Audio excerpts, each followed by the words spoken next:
Hola, ¿qué tal? Bienvenidos. Hoy vamos a hablar de el futuro de RTBC, el futuro de Inravisión. Ya vamos a hablar también de ese cambio de nombre y del futuro en general de los medios públicos, del sistema de medios públicos en Colombia, ahora bajo el gobierno de la ultraderecha, el gobierno de Abelardo de la Espriella. Y para eso, el invitado, me gusta mucho tenerlo por acá, es Ujú. Santiago Rivas, que conoce muy bien la movida de estos medios públicos, pero en general de toda la industria y del movimiento de medios en Colombia, que lo hace semanalmente a través de Presunto Podcast. Fue presentador por muchos años de Los Puros Criollos en RTBC, hasta que lo censuraron. Ya vamos también a charlar de eso. Estuvo en Mesa Capital de Canal Capital. Y bueno, esa experiencia permite que podamos charlar también estos minutos sobre lo que está pasando con los medios públicos. Santiago, me gusta mucho saludarlo. ¿Qué tal va todo? Muy bien, muchísimas gracias Ricardo, muchas gracias por la invitación y pues bueno, eh, contento y a la vez no de tener que hablar de un tema que me apasiona, que me llama ¿Mm? mucho la atención y que me gusta como son los medios públicos, pero pues bueno, que lastimosamente lleva ya varios años, pues desde todo el pleito de los puros criollos siendo un tema muy complicado. Sí, de acuerdo. Ese es como un momento en el que se ponen los reflectores sobre los medios públicos porque normalmente el tema de medios públicos era olvidado. Allá estaban los canales culturales y demás, pero ocurre su episodio de censura y hay una mirada interesante hacia los medios públicos. Quizá un poquito antes cuando usted empieza a hacer el ruido sobre esa ley de Mintic, ¿no? Sí, esa ley, de hecho, quienes empiezan son personas con las que yo tuve la oportunidad de trabajar Sí. en RTBC, en Señal Colombia. Yo en el momento en que empieza a salir esa ley, o sea, hacia el final del gobierno Santos, Mm. esto es abril de 2018 más o menos, empieza a aparecer esta ley que estaba promoviendo el ministro Diego Molano, no el del protestódromo, sino el otro, el de las Sí. tablets. Y empieza a llevar esta ley, empieza a ir con la diferencia que luego se iba a ver que era muy notoria de cómo el gobierno Santos sí permitía el disenso al interior de las instituciones, Mm. ¿no? Y la gente que trabajaba en RTBC, yo en ese momento estaba en Caracol Radio, empezó a hacer ruido y me llamaron para que yo apoyara y para que habláramos de eso y yo pues apoyé, empezamos a hablar de eso y luego cuando ya pasó el gobierno Santos, empezó el gobierno Duque en agosto. A los meses empezaron otra vez a mover esa ley. En ese momento la ministra de las TIC era Silvia Constaín y Mm. nosotros empezamos, yo ahí pues ya estábamos mucho más conectados y ahí fue que todo fue esa pelea en diciembre de 2018 porque buscando visibilidad pues nos encontramos con la puya y pues ya ahí era una cosa muy distinta, ya había entrado Vieri como gerente de RTBC, sí, era una cosa muy distinta. Ese RTBC de Duque que lo termina censurando a usted por ser crítico y a su programa, ¿qué diferencia le anota usted al RTBC de Gustavo Petro? Porque hubo esos dos episodios, ese episodio y todo lo que pasó en la era Holman Morris, y ya le voy a preguntar de eso, pero si se quiere, era mucho menos visible ese RTBC de Duque, salvo su episodio, ¿no? Pues sí, en general, a ver, lo que pasa es que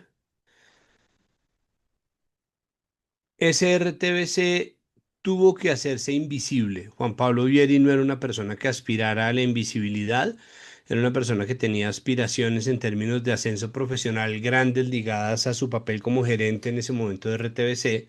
Sí. Y era notorio porque parte de lo que hizo con los puros criollos lo hizo en el afán de defender al gobierno de los ataques que estaba recibiendo desde adentro, ¿no? Él Mm. sentía que él estaba combatiendo un poco el fuego amigo en RTBC y en ese sentido las denuncias que hubo sobre cómo se vigilaba mucho la opinión, pues no eran exactamente iguales en un RTBC y el otro.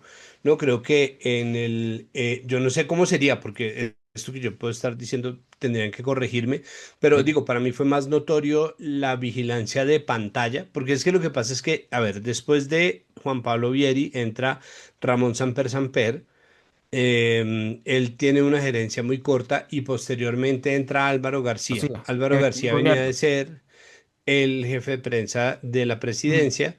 Hizo un tránsito que es muy habitual, porque este paso de ser uno jefe de comunicaciones de presidencia a ser el gerente de RTBC. Es lo mismo que hizo John Jairo Eso le iba a Campos, lo decir con mismo que... Santos. Sí. Sí, es algo muy habitual, no es raro pues que estas cosas pasen. Entonces, después del escándalo, Vieri presenta la renuncia, pasan unos meses, mientras tanto está Samper y luego llega Álvaro García y Álvaro hace una cosa que estaba dicha que iba a pasar con la ley Mintic, ¿no? Álvaro pues es una persona que ya tiene o que ya venía de una historia de éxito profesional, él no Mm, es una persona que yo creo que necesitara escalar un escalafón más. mm. Eh, y creo que eso se notó en la medida en que RTBC Noticias en su nacimiento, pues nació, a mí me parece que con una marca indeleble de desprestigio, pese a que la labor no era del todo mala. No me refiero a que la labor de Mateo Gelbez y de muchos periodistas era buena, pero al mismo tiempo no era un noticiero que uno dijera, se está haciendo un periodismo súper crítico, se Mm. está prestando desde el periodismo un servicio increíble a la comunidad. Me parece que eso era todavía algo en lo que estaba en falta y creo que el problema también tiene que ver con que sistémicamente estamos tan polarizados que no va a haber ningún noticiero que deje contento a todo el mundo, ¿no? Obviamente, sí. Esto es, ¿no? Una cosa así. Pero durante el tiempo de Vieri, ¿no? Cuando pasó todo lo de los puros criollos, sí se vigilaba un montón las redes de la gente, por ejemplo. Entonces, ¿qué opinabas tú? Entonces te monitoreaban si tú tuiteabas y si no te gustaba el gobierno, entonces te decían, bueno, ¿cómo así que usted está tuiteando estas cosas? O si a usted le parecía que algo que estaba mal, entonces había como una persecución y había gente, corbatas puestas ahí y eso lo denunció Valeria Santos, no yo, asesores que estaban ahí puestos básicamente para Ah, vigilar a la eso, otra para vigilar. gente en RTBC, ¿no? Y eso, pues eso es de un autoritarismo, eso ya no es un autoritarismo de baja No, ese es intensidad. el perfilamiento típico que hubo en el gobierno de Duque, ¿no? Perfilamiento en Exacto. varios lados, sí. Eh, y ya ahorita en el de Morris, yo siento que fue mucho más visible lo que pasaba en pantalla. Sí. No, pues yo sé del caso de, pues de gente que se quejó y denunció y dijo muchas cosas desde adentro, no de una forma súper beligerante y que solo hacia el final fue dejada de lado, como, Mm. ¿no? Como esa es como la idea que yo tengo, pero es gente que duró todo el tiempo trabajando y siendo vocera de una especie de, no digamos oposición, pero sí un disenso, una voz disidente dentro de un RTBC que pues es muy grande para ser completamente monolítico y eso pues también sigo siendo así después durante lo de Duque porque el RTBC de Álvaro García no estuvo conformado exclusivamente por gente de derecha. De nuevo, Sí. Álvaro tomó una actitud muy distinta con respecto a RTBC Noticias, pero el hecho de que fuera un noticiero implicaba un problema porque era un gobierno que era per se polarizante y mucha gente estaba desconfiando de lo que pudiera hacer el mismo gobierno en términos informativos. Y pasado eso, llegó finalmente a RTBC Norida Rodríguez y posteriormente Holman Morris. Y ahí me parece que la principal vigilancia que se hizo fue una vigilancia, de nuevo, es posible que me escriban en los comentarios a decirme, pero tal persona denunció. Sí, de acuerdo, hay Mm. denuncias pero me parece que el foco principal de las denuncias es vigilancia de los contenidos de pantalla, que igual es muy grave. O sea, esto que estoy diciendo no es una justificación, me parece simplemente que son dos modalidades distintas, pero sobre todo en el caso del RTBC de Morris se cuidó muchísimo el discurso, entonces poca presencia de la gente de la oposición, Mm. cero objetividad. Yo no soy partidario de la objetividad, pero yo al No, mismo no tiempo creo existe. que tiene que haber cierto decoro, o sea, como yo sí creo que tiene que existir cierta noción Equilibrio. de equilibrio, Mm. exacto, no es una neutralidad, pero sí es la posibilidad de decir, oiga, esto no está saliendo bien, o de investigar. Es que finalmente la ética periodística para mí está ligada a la distancia que uno guarde del poder. No importa si uno es influencer, ni siquiera importa si uno no es periodista. Yo no soy periodista, yo Mm. soy artista plástico. Sí, sí, sí. Pero mi labor, de hecho, es más opinar y yo tengo una opinión muy echada hacia la izquierda, pero yo creo que primero es importante ver matices y segundo es importante mirar desde la distancia al poder. Y en la medida en que uno mira al poder desde la distancia, puede tomar la decisión de estar de acuerdo o no, puede decidir señalar las cosas que le parecen mal, puede denunciar la corrupción solamente así. Cuando uno está demasiado pegado al poder, termina siendo obsequioso con un poder que además jamás lo va a hacer perfecto, ¿no? Sí. Entonces, el problema es que como el poder jamás lo va a hacer perfecto, uno, el 100% de las veces va a terminar lavándole la cara o tapándole las cagadas a alguien y eso pues no es una, no me parece a mí que sea el camino pues del periodismo, pero es que Pero es el usted, camino de las oficinas de relaciones mm, públicas. pero usted cree que esa visibilidad que tuvo RTBC, volviendo a esa diferencia, esa comparación entre lo que pasaba con Duque y lo que pasaba con Petro, esa visibilidad fue positiva porque muchos, genuinamente, y también en medio de esa polarización, Santiago, que usted lo mencionaba, que vimos, decía, yo me siento identificado en RTBC porque dicen lo que yo quiero oír y coinciden y me representa, y bueno, y en las regiones, sobre todo en los lugares donde no llegan los medios corporativos. Esa visibilidad, ¿cómo la lee?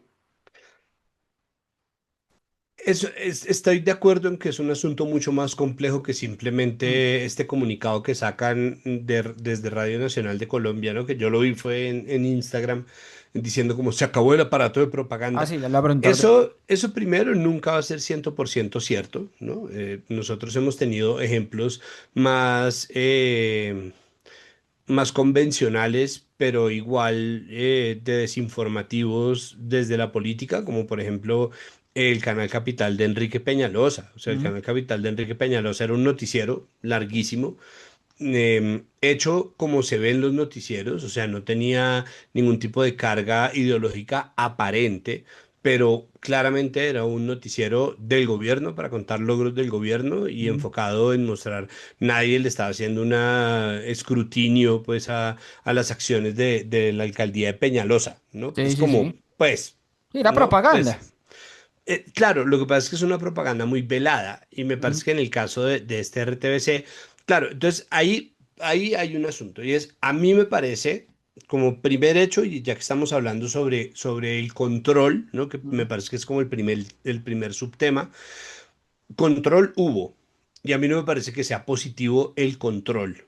O sea, me Sí, parece que el periodismo requiere de libertad de escrutinio, de libertad de pregunta y de libertad ideológica, como yo creo, pues sí, yo claro. creo que tiene que haber medios de izquierda, ¿no? Y eso nos trae a otra cuestión que a mí me parece que igual es justa que se matice y que no se está matizando tampoco en esta conversación, y es lo muy importante que es hablar sobre igualdad de información, ¿no? Cuando hablamos de Mm. igualdad de información, nos referimos a la posibilidad de tener contenidos que sean em, o que aspiren a esa misma neutralidad en todos lados. Entonces, ¿qué es lo que pasa? Que eso no es algo que usted encuentre en El Tiempo, en Blue Radio, en la W, en la FM, muchas veces, y sobre todo, por ejemplo, de cara al cubrimiento que se hace del genocidio en Palestina, en El Espectador, ¿no? En La Silla Vacía, usted no encuentra, o sea, usted encuentra sesgos que están muy o mucho menos tendidos hacia la derecha, ¿no? Hay como un abanico, pero usted siente que no existe nadie que esté informando desde la izquierda Sí, y y que el periodismo independiente ha optado por tampoco ser y no tendrían que ser y no están obligados a ser medios de izquierda. Hay algunos medios, ¿no? Está Voz Proletaria, pues Voz, que solía ser Voz Proletaria, está Periferia tal vez sí, y pero no hay están medios matriculados en la no izquierda. están metidos, exacto, ni están, pero es que además de eso, de nuevo, son medios que están mirando al poder desde la distancia, Mm, no están metidos con una entidad de poder como lo es el gobierno colombiano.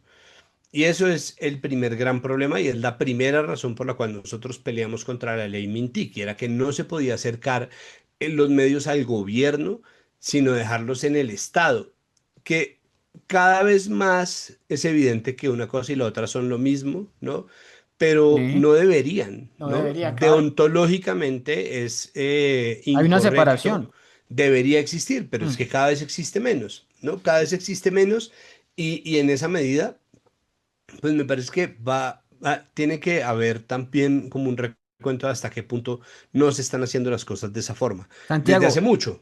en el comunicado que usted ya mencionaba de la nueva ministra y de la nueva gerente de Mintic, hablaban eso, utilizaban ese titular, pues que es tan vendedor para todos los que estaban odiando RTBC este tiempo. Se acabó el aparato de propaganda desde los medios públicos y demás. Y eso iba acompañado de un anuncio que creo que más allá del titular es el más impactante, es se acaba la franja noticiosa y de opinión en el sistema de medios públicos.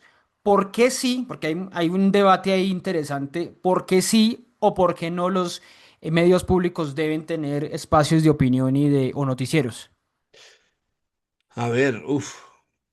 A mí me parece que es una cuestión complicada. Mm. Perdóneme porque yo normalmente soy de respuestas larguísimas, pero este Sí. tema en especial es muy Es difícil, complejo, sí. es muy difícil. Entonces, a ver, esto me devuelve a lo que yo le estaba diciendo y es, Mm. sí había una necesidad por igualdad de información. O sea, no es mentira cuando se dijo, no fue mentira cuando dijeron no estamos recibiendo información equilibrada, no estamos recibiendo información de todos Mm. los lados y lo que estamos viendo es una andanada de una escalada de catastrofismo y de discurso de la oposición en medios de comunicación que podrían estar al menos preguntándose si lo que les filtran es verdad, si todo es exactamente tan malo como han querido venderlo, si eso que querían vender como corrupción era realmente corrupción, muchas veces lo fue, Claro, otras sí. veces no lo fue, ¿no? Entonces se traiciona el periodismo, porque el periodismo es el oficio de hacer preguntas, ¿no? Y la pregunta como oficio se traiciona y en eso deciden que quieren equilibrar y poner un noticiero que hable desde el otro lado. ¿Cuál es el problema? Lo primero es que es público, Mm. ¿no? Y el hecho de que sea público en un sistema de gobierno como el nuestro supone que eso que uno está haciendo se lo está regalando al que sigue, ¿no? Eso que uno está garantizando, que es lo que nosotros le decíamos al gobierno Duque, es como si ustedes pierden políticamente y se sube la izquierda y ustedes van a entregarle un órgano de propaganda a un Total. gobierno y a ellos pues, les importaba un carajo porque ellos creían erróneamente, como seguramente también lo creyó Holman Morris y seguramente también Gustavo Petro, que si uno tiene un medio a su favor, que en el caso de Duque además eran todos los medios, Sí. uno tiene todas las de ganar. Y eso es mentira. O sea, ni siquiera, o sea, no bastó, ni sirvió, ni funcionó RTBC como aparato de propaganda en la medida en que no se evidencia que la propaganda haya realmente surtido ningún efecto.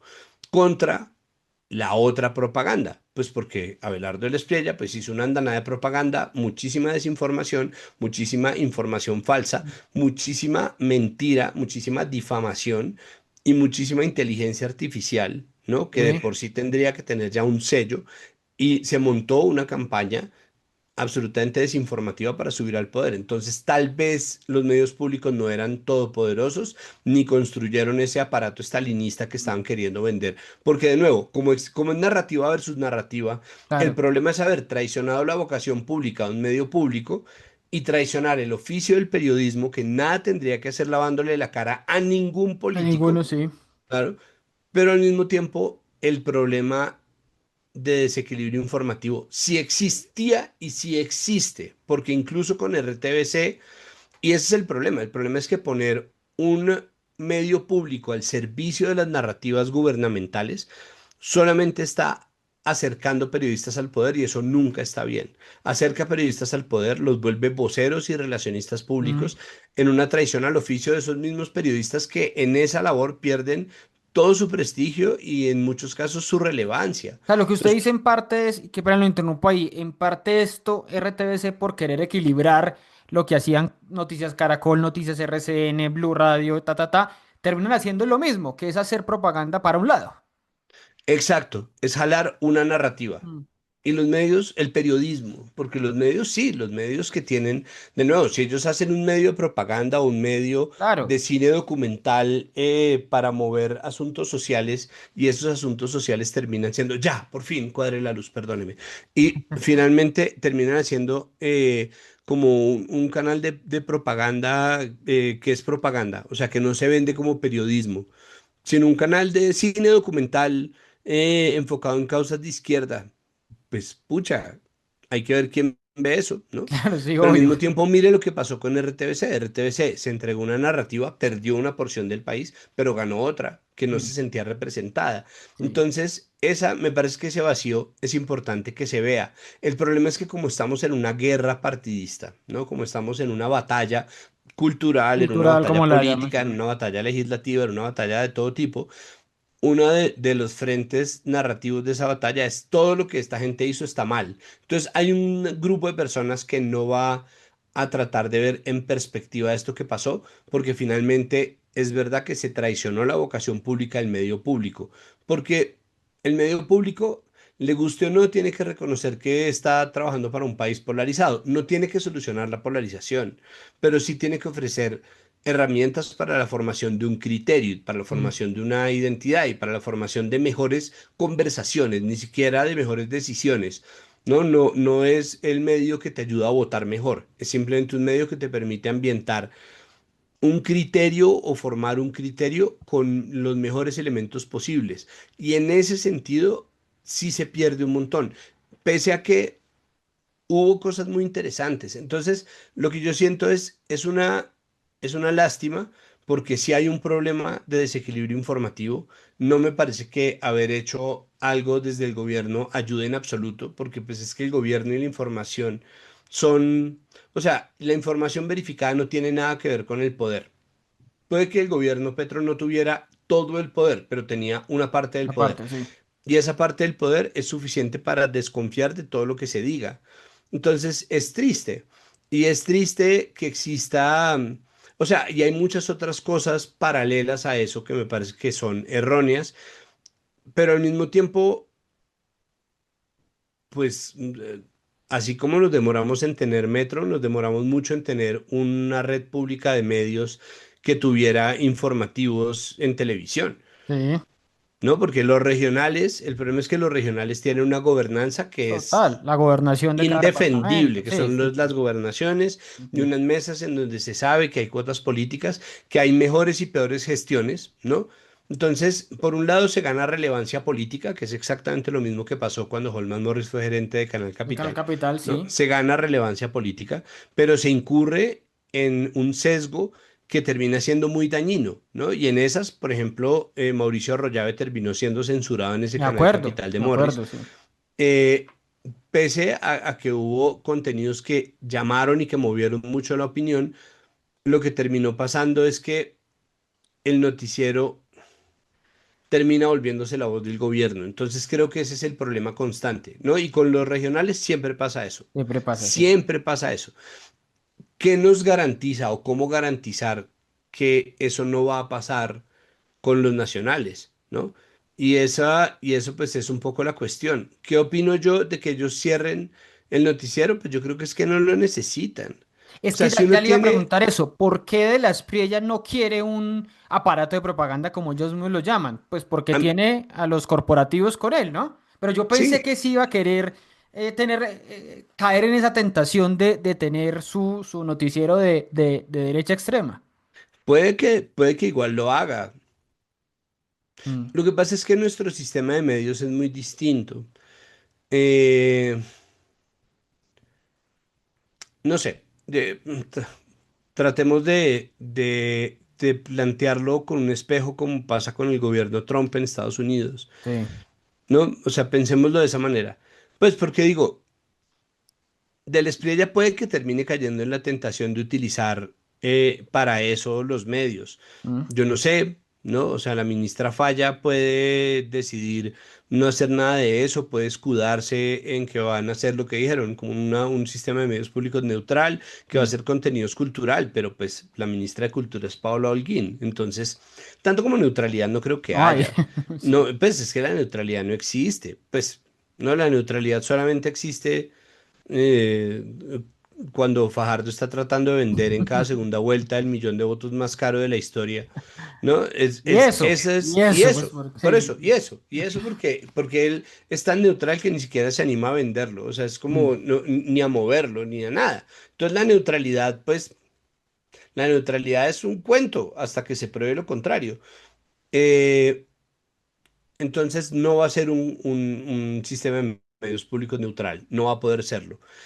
La ley MINTIC garantiza que el fondo de las TIC y la regulación de las comunicaciones está en el gobierno y no en el Estado, es decir, Sí, está en el Ejecutivo, en el Ministerio de las TIC, o sea que está al arbitrio de la ministra TIC claro. hacer lo que sea con ese sistema de medios.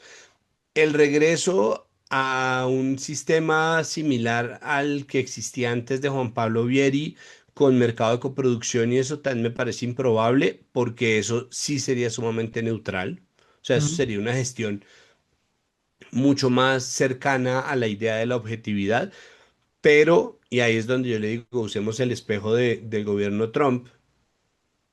Lo que ha hecho el gobierno Trump, lo que ha hecho el gobierno de Milei, sobre todo el segundo gobierno de Trump, ha sido debilitar financieramente a la televisión pública, que es imposible determinar. O sea, mi preocupación jamás sería que el Estrella tuviera un noticiero, porque pues yo no lo veo y ya.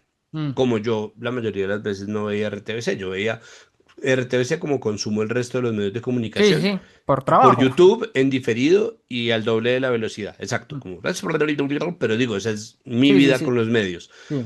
Y mucha gente simplemente no pasaba por RTBC y ya. Entonces no le garantiza que hay una gente que se siente representada, pero no le garantiza en ningún momento Ampliar el RTBC espectro, sí. que la gente, sí, o que la gente que lo vea de inmediato va a estar de acuerdo con ustedes. Es una tontería. O sea, pensar que la propaganda funciona así es Sí, de eso es verdad creer uno pensar, hace bobo a la 100 gente. O años sea. los enajenados, pues, de que de una, pues, viendo, quedaban hipnotizados, ¿no?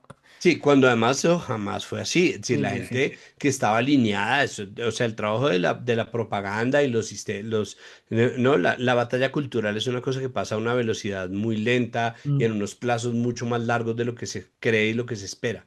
Sí, Entonces, a ver, el espejo a mí lo que me preocupa es que Del Espriella acabe por terminar o liquidar el sistema de medios ahí, públicos. ahí va. Primero porque es muy caro, ¿no? Liquidar Mm. una empresa del Estado es muy caro. O sea, es un desperdicio de plata.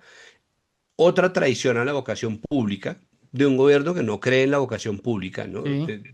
Eh, y sería un desperdicio porque lo que se logró construir con RTBC, lo que se había logrado construir con Inravisión y mucho de lo que se dedicaron a rescatar en RTBC del trabajo previo de Inravisión, Mm.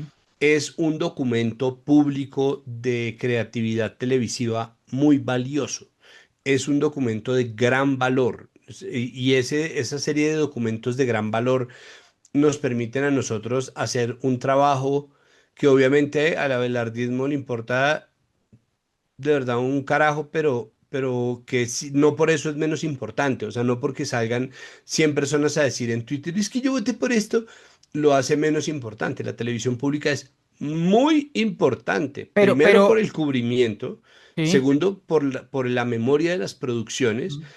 tercero porque tiene una vocación pública, de nuevo, una vocación educativa y cultural, y en este caso incluso informativa, Sí. que si se cumple a cabalidad puede generar televisión de gran calidad en tiempos de televisión de pésima calidad, ¿no? Entonces hay lugares como el Reino Unido, que obviamente yo sé que cada vez estamos más lejos de eso y que a veces además la BBC está muy lejos del ideal que ella misma vende de sí misma, Inicialmente, sí. sí, pero claro, pero al mismo tiempo se nota la diferencia, ¿no? Una de las Pero Santiago, misiones, a ver, dígame. esa idea de los libertarios que usted ya la estaba diciendo, no, es que lo que tienen que hacer es llegar a liquidar RTBC y San se acabó y es la idea que está planteándoles muchos a Abelardo que me llama la atención que no lo ha planteado, pero los libertarios del gobierno están diciendo liquidar RTBC. Usted lo ve viable, ya me estaba diciendo que puede ser caro, puede ser costoso, pero usted cree que esa podría ser una opción, como lo que mencionaba usted también de Argentina, debilitar a TV pública. Pues es que no lo sé. No lo sé, o sea, yo creo que el peor escenario posible, obviamente es una liquidación, Mm. pero es el peor escenario posible incluso para ellos. O sea, como de verdad lo que se van a gastar de plata pagando abogados, Mm. haciendo la liquidación, ¿no? El problema es, de nuevo, que el modelo Trump o el espejo Trump nos muestra que existe una protección para este tipo de medidas en el cinismo con el que se practican. Entonces, Trump no le ha pedido al Congreso permiso para hacer nada de lo que ha hecho, Mm. ¿no? Para meterse en Irán. Del Espriella no le pidió permiso para que Pete Hegseth anunciara que vienen tropas Sí, estadounidenses a hacer, total. estadounidenses a hacer operaciones conjuntas.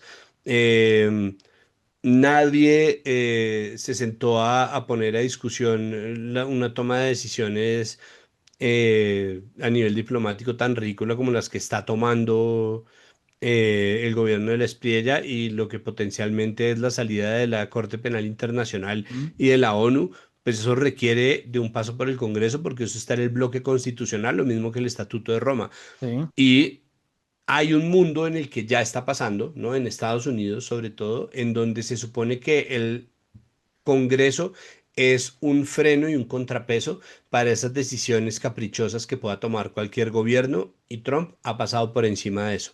Y lo que no ha desmantelado por completo lo ha hecho irrelevante, cortando además cosas que son verdaderamente importantes y el caso se está viendo en estos días, en que ellos quitaron mucha de la gente que estaba contratada por el Estado, perdón, para vigilar infecciones alimentarias y están en este momento padeciendo una bacteria que les está produciendo un contagio en cadena y que está desatada de diarrea explosiva, como están en el problema generado por los recortes que hicieron. al Estado, sí. Entonces hay un espejo en el que ellos podrían verse y ver lo muy costoso que es finalmente. Creo que si algo el terremoto ha servido para ver cómo, mire, yo no soy fan del Estado, pero yo no soy fan de los libertarios. Yo estoy muy lejos de ser un libertario.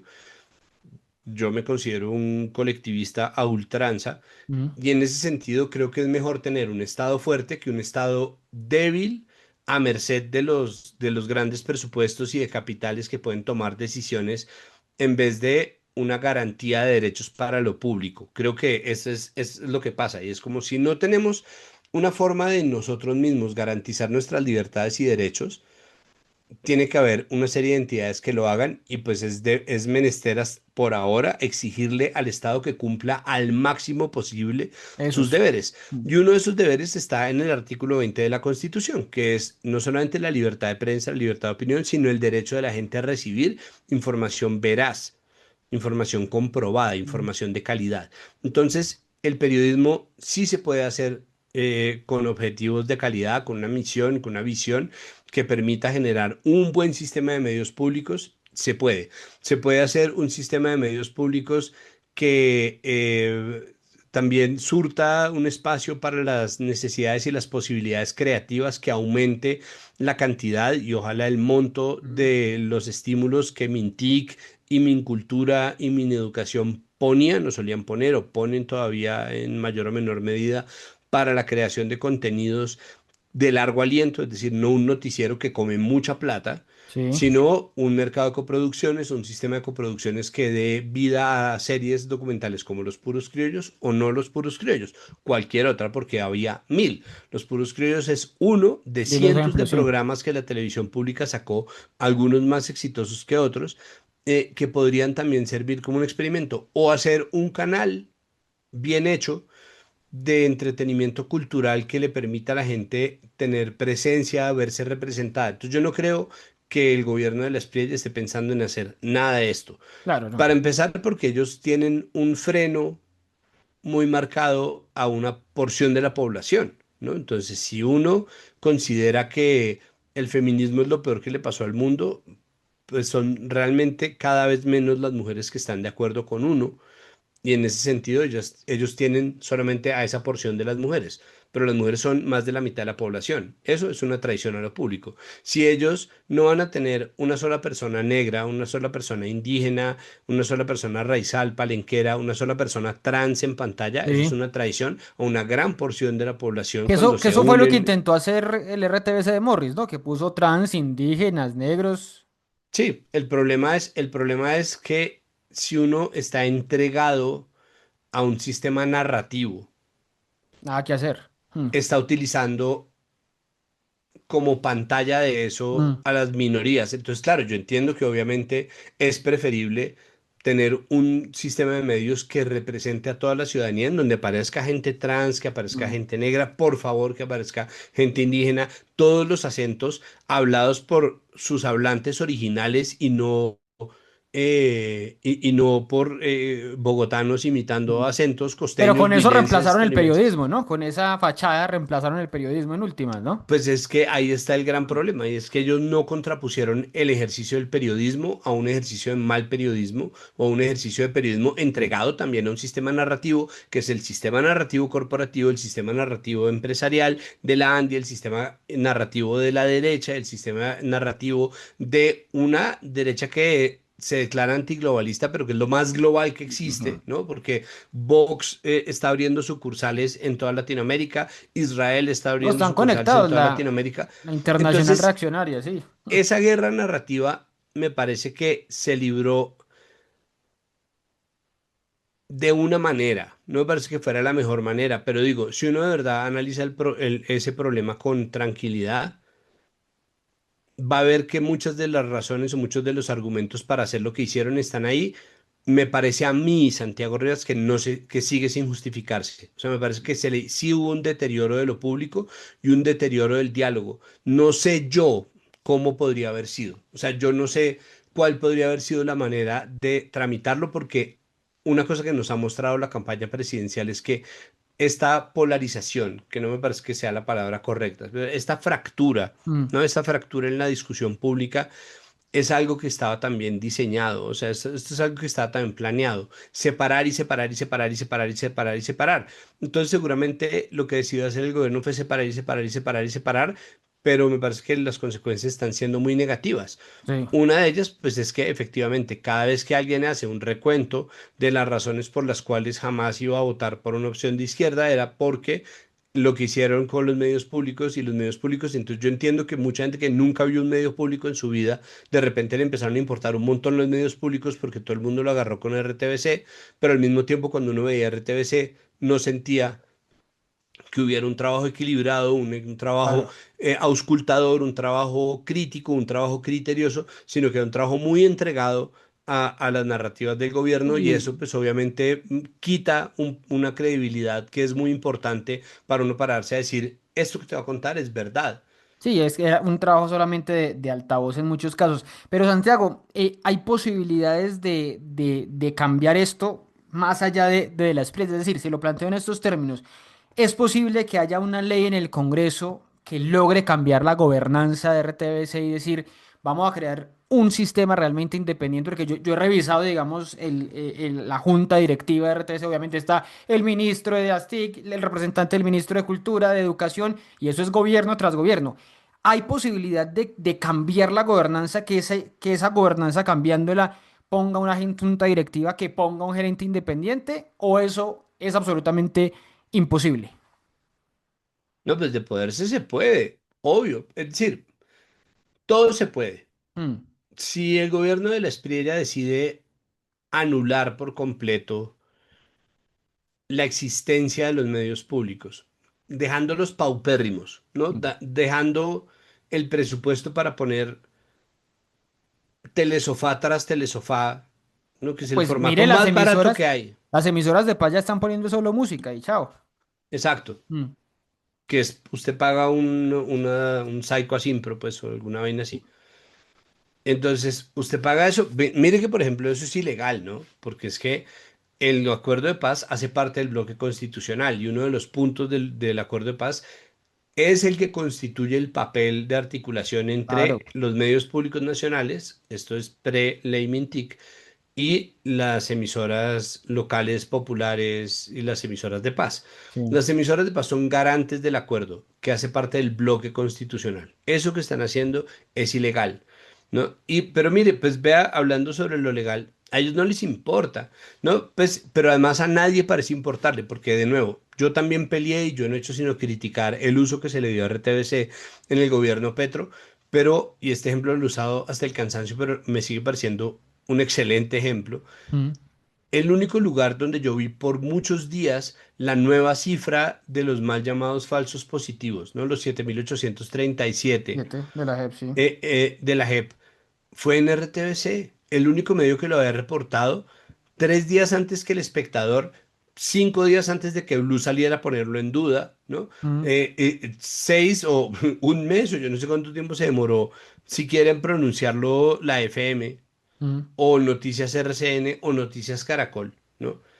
No lo vi. O sea, yo sé que solamente lo vi por primera vez en RTVC y duró días ahí sin que nadie más lo confirmara. mm, Entonces hay una labor de memoria, una labor de, pues la JEP hace parte del Estado también, hace parte de la rama judicial. mm. Hubo una comisión de la verdad, hay un montón de aparatos estatales que el gobierno de la Espriella tiene que manejar, a los cuales le tiene que dar trámite o irse al Congreso para modificar. El problema es que usted también puede hacer las cosas irrelevantes y las mata, que Y fue lo las que hizo marchita. pues Carlos Camargo en la Defensoría del Pueblo, o el defensor del pueblo que puso Uribe, que se me olvida cómo se llamaba. El man puso un defensor del pueblo para matar la Defensoría del Pueblo, porque era un tipo que no iba a hacer nada ahí. O sea, era un tipo que estaba ahí para no hacer nada.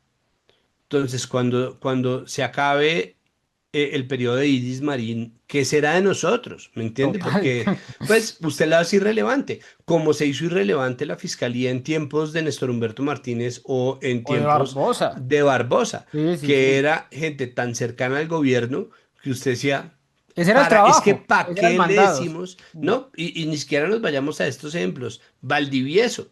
Es decir, esta figura de ternar a alguien que en una terna de uno para un puesto que se supone que vigila el poder, pero no lo vigila, pues es de alguna manera lo mismo que ocurre con los medios, porque es que de nuevo el papel del periodismo, y si uno quiere hacer medios periodísticos, porque uno puede hacer medios creativos, Entretenimiento, artísticos, sí. entretenimiento, cultura o documental, lo que sea, pero si uno quiere hacer periodismo, ese periodismo tiene como principal sujeto de observación el poder. El poder, claro. Y cuando uno observa el poder, ve un montón de cosas horribles y debería reportarlas, ese es el deber ser.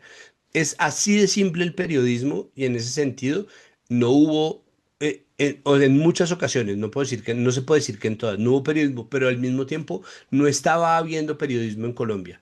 ¿No? Entonces, por eso digo, qué importante sería tener un medio que cuente lo que hace la JEP, como lo hizo RTVC Noticias. Qué importante ver las investigaciones de Raya, no todas, ¿no? Porque Pero sí. cuando se utilizó como un arma, ¿no? Cuando se trató de montar este cuento sobre la silla vacía sin fundamento, que además ya lo dijo un tribunal, no soy yo Sí, Santiago sí, sí. Rivas, que lo dije desde el comienzo porque se caía de su Sí, propio eso peso. estaba pegado con babas, como se dice popularmente, Pues, sí. pues claro, porque es que además no es pecado tener un sesgo. Mm. No, y es que ese es el problema. Y ese es el otro problema de la discusión. Es que la gente le dice, pues sí, es que Luis Carlos Sarmiento Angulo tiene derecho como dueño del tiempo a hacer lo que se le dé la gana. Eso no es tan así, ¿no? Sí, pero Porque el hay una artículo 20 responsabilidad de todas maneras, una eh, responsabilidad social. pues es que no, pero además hay un artículo de la Constitución que otorga el derecho de la gente a recibir No, información sí, sí. veraz, ¿no? Entonces, eso también debería pesar, pero no pesa lo suficiente. O sea, nosotros solamente utilizamos la frase del artículo 20 de la Constitución que nos conviene y olvidamos que la libertad de prensa está directamente conectada desde la Constitución a la calidad de la prensa. Y esa es una discusión muy difícil de dar porque el periodismo y los medios es un gremio que está muy fragmentado, ¿no? Sí, no es monolítico por Nosotros ningún lado. usted Pero, y yo, que somos youtubers, mm, tenemos una zonita del periodismo, pero el periodismo que todavía está comandado por los grandes medios, en los medios hay gente, practicantes que no les pagan un peso, ni mm, siquiera subsidio de transporte, que tienen que trabajar de la mano con periodistas que ganan tanta plata que son prácticamente la oficina de recursos humanos del medio, ¿no?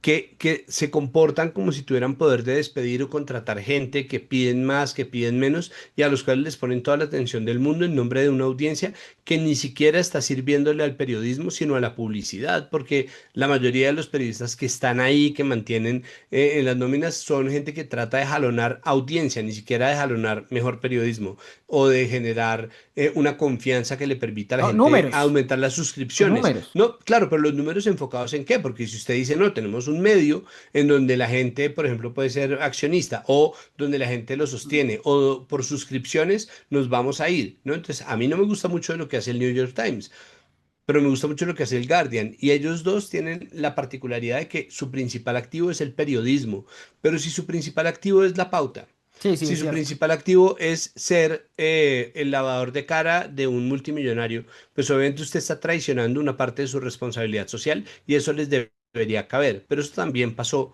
con el experimento de politización de RTBC. El problema es que eso ahora vaya a dar al traste con la existencia en general de los medios públicos, que yo obviamente hasta no ver, no creer y no Claro, puedo pero decir que se van a acabar, pero... hay opciones para arrebatarle al Ah, gobierno. bueno, entonces, claro, usted me hablaba sobre si se podía y yo le digo, sí, sí se puede, pero pues, ¿qué tiene que haber?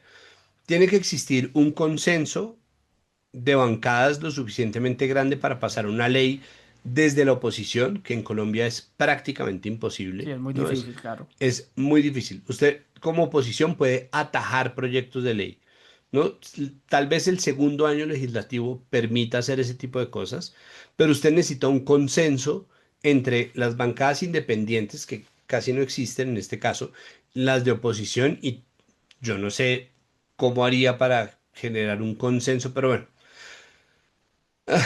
no creo que pase, pero digamos que usted lo logra, usted hace un proyecto de ley que rebate o revierte la ley Mintic, tiene como argumento que a nadie le ha servido porque a la izquierda no nos gusta la OCDE, pues no nos interesa la OCDE, Mm, pero al mismo tiempo permite medir cosas que comprueban que muchas de las políticas sociales sí sirven, sí funcionan, sí son necesarias. mm. Pero eso es un club de países que tienen buenas prácticas capitalistas, pero el libertarismo de ultraderecha, ultracristiano, teocrático israelí gringo, frentone de la Patria Milagro, le importa un carajo lo que tenga para decir la OCDE, que ya mil veces dijo y le dijo a Santos, porque es que el que primero pasó la ley Mintic fue Santos, Mm. que nos metió en la OCDE. O sea, el que nos metió en la Sí, OCDE tenía esa fue obsesión, Santos. sí. Mm.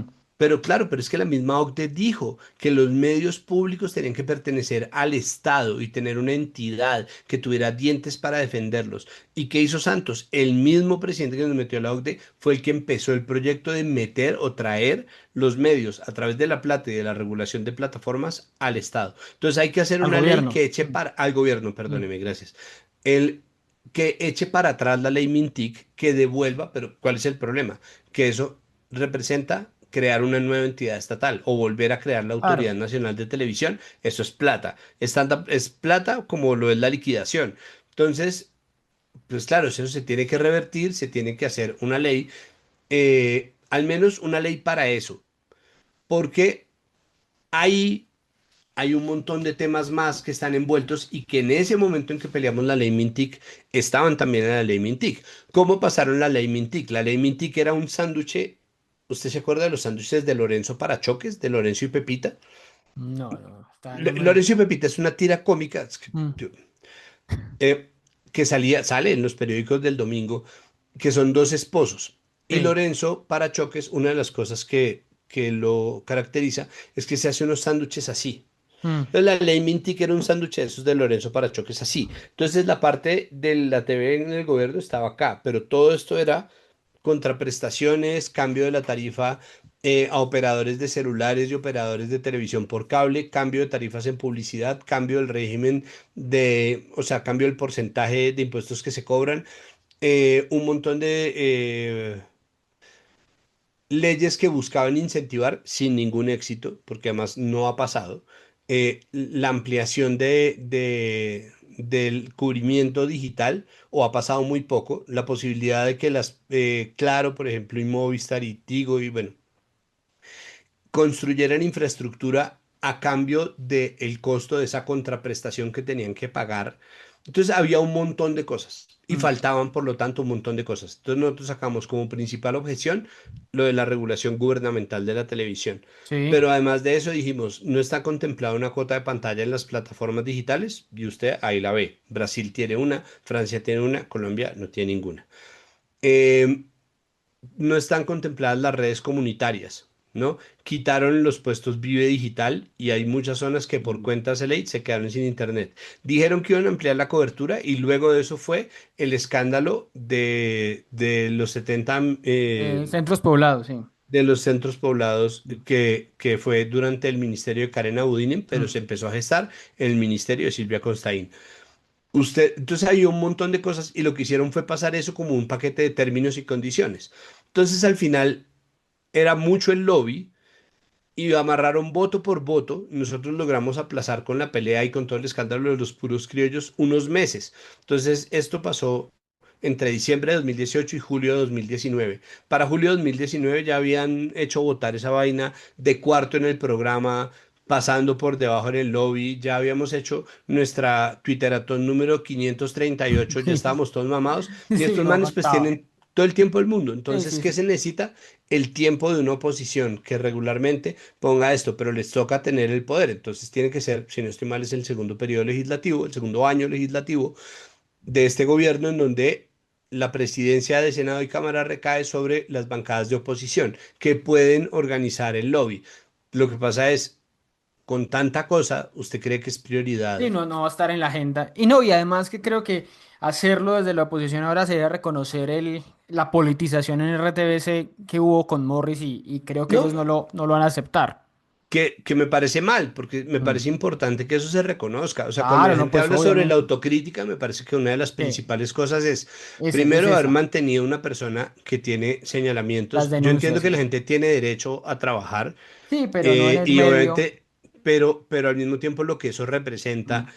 y la razón, además, pues digo, la medición de votaciones por Del Espriella en mujeres era pasmosa. Es Mm. decir, tratándose una parte del espectro político que está conformada en parte por gente que quiere que las mujeres dejen de votar.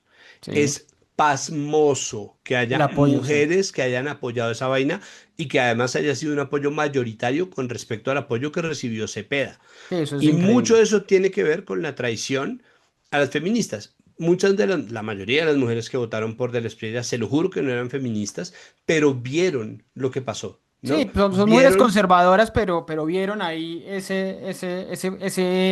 traición claro, a y ese en el colectivo. centro, y en el centro y en la gente que estaba no solamente indecisa, sino definitivamente en contra de hacerlo. De nuevo, la votación fue muy apretada como para decir que el factor definitivo fue una cosa o la otra, pero una de las mediciones más llamativas era la cantidad de mujeres que De votaron mujeres, sí, sí por lo Del vi, Espriella. Y los yo creo que una de las porcentajes. cosas que pasa es cómo esto se tramita, porque además en ese momento a los medios sí les importó. El problema es que en este caso, pues sí están esas denuncias, Es como que ese pasa es, con Armando Benedetti, es que ahí están las denuncias. Ah, que no han surtido ningún tipo de sentencia. Pues claro, él tiene derecho al debido proceso, pero esas denuncias están ahí. Y luego la demanda que el mismo Morris le puso a su subalterna que lo había denunciado, en la cual finalmente se falló a favor del escrache que estaba haciendo mm, esta persona que trabaja con Morris.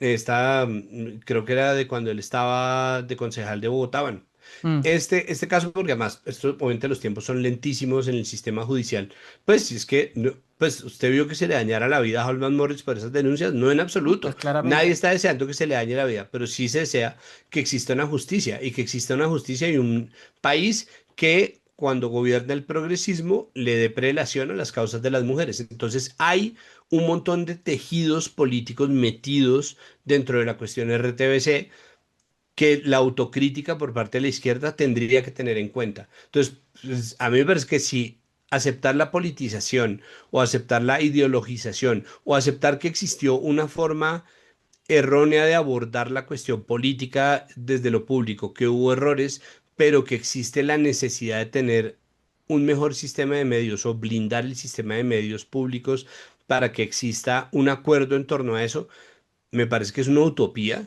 ¿no? Me Mm. parece que es una quimera en realidad, Sí, pero al mismo tiempo sería genial que eso pasara. O sea, hay que ser no, pues, utópicos a veces en esto. ah, Oiga, sí, el idealismo es genial, es cierto, porque esto que le estoy planteando aquí es realmente poco probable por lo que ha pasado con las leyes en el Congreso, que es una utopía que una ley de oposición pase. Le quería preguntar, Santiago, ya para irnos despidiendo, sobre un tema que no especifica, nada tiene que ver con los medios públicos, que es cómo ha empezado usted a leer y por supuesto que es su trabajo para Presunto y su trabajo seguramente diario, el cubrimiento de los medios ahora con Abelardo de la Espriella. 10 días que han pasado de ese gobierno, ¿cuál cree que es el sello de esos medios de comunicación? Sobre todo pasado por este tema que es el terremoto, que por supuesto es el sello de este inicio de gobierno. pues es que me parece que el cubrimiento que se ha hecho Mire, a mí me parece que, y esto lo hablamos también en Presunto esta semana, me parece que hay una brecha demasiado marcada, como que, no sé, cuando estábamos en el gobierno Duque e incluso durante fragmentos del gobierno Petro existía la posibilidad de agarrar un discurso en donde se decía tenemos que tratar de entender el todo de los medios como un gran ecosistema, ¿no? Como, ¿no? Y en ese sentido es importante que si se ve de forma sistémica se le reclame su responsabilidad a los medios grandes, porque de nuevo están conminados por la ley Mm, a garantizarle a la gente información verificada. Nosotros ya sabemos hace mucho tiempo cómo son los medios de este país, ¿no? Ya sabemos a quién le pertenecen y sabemos además quiénes los fundaron, porque el Tiempo, que ahorita pertenece al Grupo Aval, en algún momento fue fundado por una familia de políticos liberales que eran los Santos, que mm, tuvieron ya dos presidentes y un vicepresidente, ¿no? Y además de eso, llevan teniendo las voces más poderosas de este país y han actuado muchas veces en llave con el poder. Esto no es una cosa nueva, ¿no? mm. Esto que pasa no es nuevo. Y tenemos un medio que es el Nuevo Siglo, que tiene irónicamente la palabra nuevo en su nombre, que pertenece a la familia Gómez, que está curiosamente en el viejo siglo, en el siglo XVIII o en el XVI. Mm. Y la familia Gómez pues ya tiene dos ministros, eso, el director de Del gabinete, un jefe de senador y un gabinete, ministro. Hacienda y senador. Mm. Exacto, y senador. Y que tuvo además un eterno candidato presidencial hasta su asesinato, que fue Álvaro Gómez, constitucionalista de este país. Es decir, los partidos políticos tienen un papel, el poder político tiene un papel fundamental en el entramado de la comunicación en Colombia. Eso no es nuevo. Y lo que era nuevo era que hubiera algún tipo de equilibrio informativo, Mm. pero también existía una narrativa que ataba a la gente y era la idea de la objetividad, de la neutralidad, del equilibrio informativo, de la veracidad, del prestigio periodístico. Y eso poco a poco, vía modelo de negocio y vía sistema de discusión política, se ha ido dañando, ¿no? Nuestra realidad política ha deteriorado la necesidad de una aparente neutralidad o de un equilibrio informativo y el modelo de negocio ha deteriorado la necesidad misma del periodismo para mantener a flote el negocio de los medios de Mm. comunicación. Y en medio de eso hay un hueco en donde estamos quienes trabajamos haciendo periodismo, porque cada vez es más difícil ganar plata de hacer periodismo solamente, ¿no? Uno tiene que hacer un poco de cosas más y por eso termina uno volviéndose influencer, youtuber, promocionando una cosa o la otra, saliendo a dar clases, profesor de cátedra, lo cual quita tiempo para hacer periodismo, porque finalmente la gran reportería, el periodismo Toma tiempo. investigativo necesita de plata, Mm. pues ¿qué es tiempo? Exacto, tiempo y plata. Entonces, la brecha es muy grande, pero durante mucho tiempo lo que entendíamos y lo que hablábamos en Presunto era que existía como un ecosistema, ¿no? En donde hay unos animales gigantescos que están circundados por otros animales más pequeños, un poco para explicar que nadie le estaba quitando nada a nadie, como que el tiempo no tenía por qué salir a tratar de ahogar financieramente a Vorágine porque era innecesario para el tiempo y era... Pero ahora existe de verdad un abismo entre las dos formas de hacer periodismo, ¿no? Y creo que eso va a hacer que mucha gente, yo incluso creo que yo, terminemos extrañando muchas cosas del RTBC que hubo, porque de nuevo vamos a perder una fracción de la información que estaba ahí Mm. y que era gigante. Entonces, claro, ¿qué queda? ¿No? ¿Qué nos queda en términos de esa cantidad de difusión o de ese peso en términos de la difusión de mensajes? A mí no me parece, o sea, yo he salido en programas y yo respeto mucho a mucha gente que trabaja ahí, pero a mí me parece que Tercer Canal no es esa opción, por ejemplo. Y a mí me parece que hay medios encomiables en la izquierda. mm, mm, eh, no me parece que Tercer Canal sea un canal de izquierda, pero pues es un canal hacia la izquierda. Eh, Bueno, no sé qué hago el gesto con la mano derecha, cuente. hacia la izquierda, pero pues está Periferia, hay una serie de medios que son muy interesantes, pero nosotros tampoco necesitamos medios panfletarios. Mm. No estoy diciendo que Periferia lo sea, estoy diciendo que hay unos medios que están mucho más jugados políticamente, pero existe también un activismo en favor del periodismo que termina siendo su propia causa a veces, ¿no? Lo digo es porque, mire, usted sale a criticar un día a la izquierda y va a haber un montón de trolls, Mm. gente Sí, porque sí, porque desocupada, lo no. que sea, haters que le van a dar palo y van a decir que usted es un tibio. A mí me ha pasado, me pasó todo el gobierno Petro, todo bien, no importa. Mm.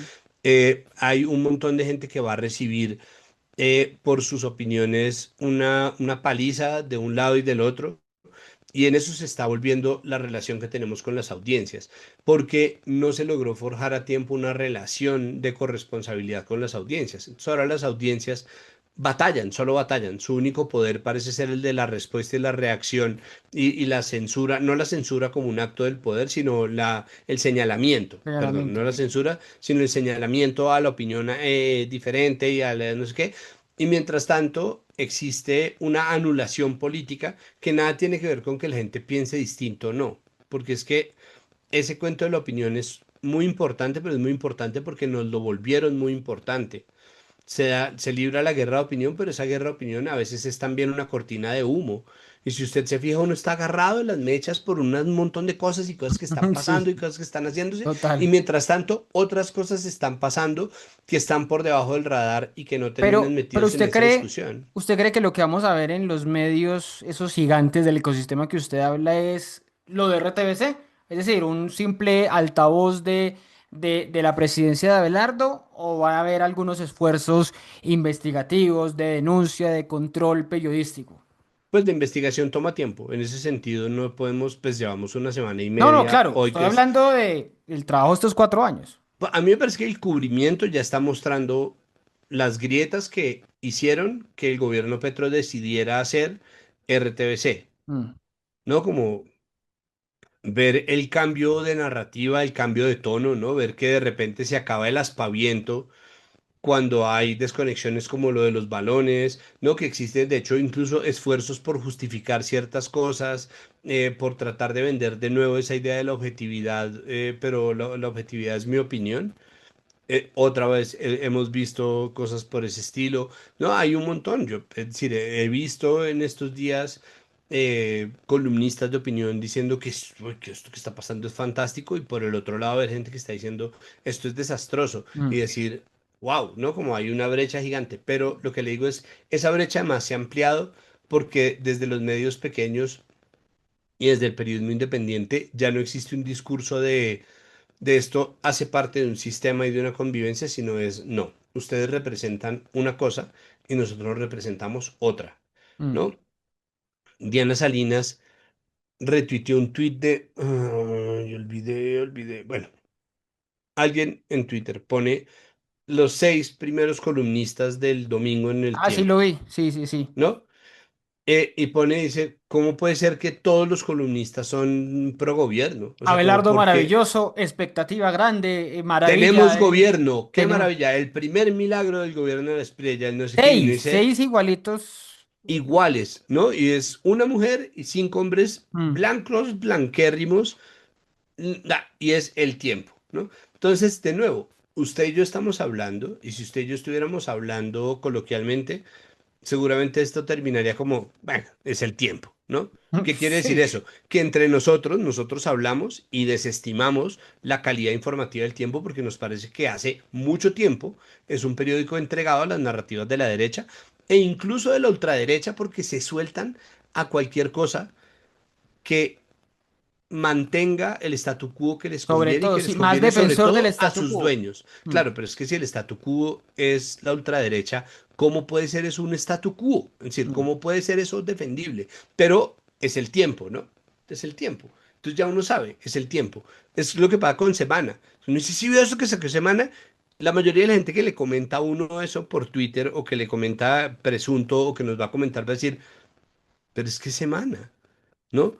¿Qué estaba esperando de Semana? ¿Qué estaba Mm. esperando de Néstor Morales? ¿Qué estaba esperando de Julio Sánchez Cristo? ¿Qué estaba esperando Juan Diego Alvira? ¿Qué estaba esperando? Y eso es muy loco, porque eso es de verdad un abismo, porque es como, entonces ya ni siquiera existe la posibilidad de pensar, oiga, reclamemos de un periodista, porque me parece que esto es desinformativo, me parece que esto está mal hecho, porque como lo está haciendo desde ese lado, entonces ese mismo bajar los brazos y decir, es que usted qué espera de esta persona, es lo que para mucha gente que está de ese lado, justifica que esa persona siga radicalizando una narrativa y reemplazando preguntas por respuestas, ¿no? Mm. Y eso es lo que a mí me parece más grave, es que se reemplazan preguntas por respuestas. Que se hacen preguntas, seguro sí, pero se hacen sobre la base de respuestas prefabricadas. De que ya están, claro, que ya están. Pues mire usted el libro de la verdad. ¿Sí me entiende? Como la gente trata el libro de la verdad, Y es ese como es un. trata el periodismo como un oficio. Porque ahí está, seguramente hay cosas que son verdad. Pero el libro per se es la verdad. No Uy, lo no, creo. ese es un gran tema para analizar cómo se manejó el libro de la verdad, porque eso pues ya lo dieron por hecho, palabra divina y corrupción, todo, cuando había unos matices para revisar, No, pues para cuando... separar toda la información. No, pero es que además, perdón, estos manes sacan ese libro que tuvieron que escribir a 108 manos Mm, o pasarlo por ChatGPT, que puede ser, más bien por ahí. Sí, seguro. Y sacan esta vaina. Cuando ellos mismos cortaron el empalme, un empalme que ellos mismos denominaron anticorrupción, es decir, no lo acabaron, pero cuando lo hicieron, además, se empezó a abrir la pantalla para mostrar el empalme y ellos también frenaron un poco esa cosa. Cuando finalmente sale Petro a mover esta teoría de conspiración del fraude. de los municipios y del fraude y de no sé qué, que además él dice fraude, pero después los expertos que él muestra dicen manipulación. O sea, este caos, huevón, que forma Petro con esas declaraciones a la topa tolondra, que no muestra finalmente pruebas de nada, muestra unos pálpitos digitales que no son prueba de nada. Sale y hace esto, y estos manes deciden, porque eso es una decisión de la Espriella, cortar el empalme que no debían haberlo hecho, porque el gobierno igual se iba a acabar. Es decir, ellos necesitaban el empalme, prueba de lo cual es lo que pasó con la UNGRD y las ayudas extranjeras. Mm. ¿Qué hacen estos manes? A 50 horas de las 72 cruciales para encontrar a la gente viva, apenas decidiendo si sí o si no y cuáles son los países que se alinean con ellos para aceptarles ayuda internacional y no aceptar además equipos usar. Eso es una locura. Mm. Entonces, ese empalme que no se necesitó, ellos lo cortaron, pero igual lo convirtieron en un libro. O sea, se sabía que ellos tenían la intención de develar un montón de cosas, no hicieron el empalme, pero igual se supone que tenía la información. Eso en términos de procedimiento ya es bastante dudoso. Sí, Pero dudoso. digamos que Sí. hay cosas que son ciertas porque vienen del periodismo, porque están documentadas por los medios. Son igual denuncias que se están poniendo frente a la fiscalía. Por lo tanto, no son la verdad, Claro, son no son. presuntamente la verdad. Pero nosotros tuvimos una comisión de la verdad que durante años, marica, años trabajó sacando testimonios, yendo a territorio, levantando actas, hablando con abogados, investigadores forenses, médicos, analistas de todo tipo, con víctimas de todos los territorios de este país y Y esa sacaron verdad sí una no. paginada, ¿no? En tomos, obras de teatro, podcast. Hicieron una relación digital de un montón de contenidos, lo sacaron solamente para que los mismos medios que están cubriendo como algo noticioso este libro de la verdad dijeran, pero ¿es esa la verdad? ¿No? Hay una verdad, hay ¿Acaso una qué es sola la verdad. verdad? ¿Hay una verdad? Porque nos parece que esta O verdad sea, está muy desequilibrada y es como, ahí está, ¿no? Ahí está para lo que esa, sirve el periodismo. esa comparación del libro de la verdad con la Comisión de la Verdad me parece demoledora. Bueno, me despido. Santiago, muchas gracias por esta hora de conversación muy amena, de hablar desde medios públicos hasta de privados. Solo me voy a despedir con un titular que acabo de ver. Confidenciales de semana. Lucía, la hija mayor del presidente, canceló la celebración de sus 15 años en solidaridad con los damnificados del terremoto. Pues a mí, pues a mí me parece que era lo que tenían que haberle dicho No, que no. hiciera al ministro de Vivienda. Más o ¿Ya? menos, sí, cancelar la fiesta. No, no, pero es que este lavado sí me parece. No, es muy Pues, loco. Y Pues la, y la está banal, haciendo un briseño, ¿no? Está haciendo un sí, briseño. Es y la como algo banalidad de todo que... esto que vamos a empezar a ver de la familia presidencial me parece que va a ser absurdo. Santiago, muchas gracias por esta conversación y muchos éxitos y pues nos charlaremos en una próxima.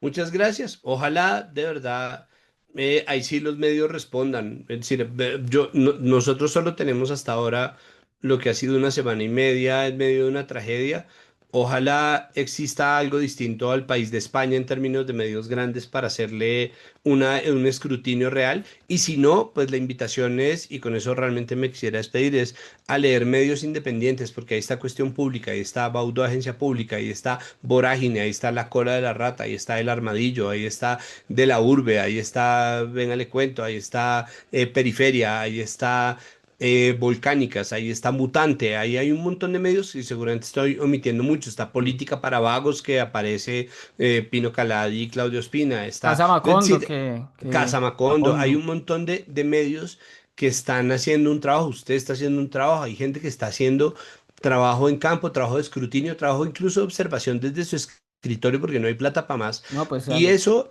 también es importante y de verdad, frente a la crisis del periodismo, no necesitamos más discurso, no necesitamos más verdades, no necesitamos más verdades prefabricadas, necesitamos más gente que haga las preguntas pertinentes porque si no cuestionamos, si no formamos un criterio, no va a haber eh, suficientes voces para que nos saquen de un sopor, porque finalmente esta banalidad gigante, esta cantidad de ruido, lo único que genera es un adormecimiento y no podemos estar adormecidos, no podemos Eh, entregarle a eso nuestros proyectos políticos.